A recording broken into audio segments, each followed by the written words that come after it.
Are your Media Foundation application failing because of the Enhanced Video Renderer DLL? I'm Sophie Chen, a Senior Windows Support Engineer. Let's fix those broken file references immediately. While we explore the technical guide for Enhanced Video Renderer, you can access a professional tool for managing complex library dependencies.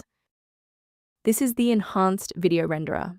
The Enhanced Video Renderer, EVR, is a core component of the Windows Media Foundation. It manages the hardware-accelerated playback of high-definition video content. Missing Evr.dll causes media players to display a black screen or trigger a video rendering hardware not found notification.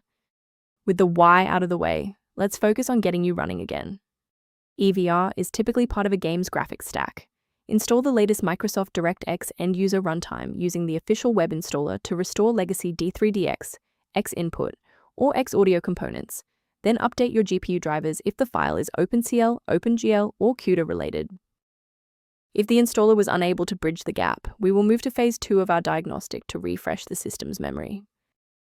A standard restart allows the Windows bootloader to re-scan your system directories and potentially recognize an unregistered Enhanced Video Renderer component.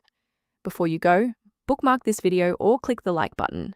This ensures the video stays in your library so you can finish the final steps as soon as you're back at your desktop. Since that didn't resolve it, let's pivot to step 3 to address the root cause directly. If you need to pause the video to get your workspace ready, take your time.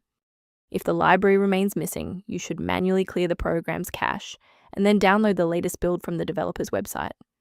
Removing the old application data before running the new setup ensures that your DLL file is correctly placed in the root directory without interference from legacy files. Why are we doing this? Well, many applications will try to use existing local data even after a reinstall, and manually clearing the folders forces the software to establish a fresh connection to its dependencies. A quick professional note on security: sourcing components correctly is just as important as the fix itself. Avoid the trap of free file repositories for Enhanced Video Renderer DLL, as these platforms are frequently used to spread persistent browser hijackers and adware. For a comprehensive approach to system health, I recommend incorporating a verified maintenance protocol into your routine. If you're managing system alerts or background maintenance tasks, the resource below offers general guidance related to Enhanced Video Renderer. I'm Sophie Chen, and I appreciate you watching.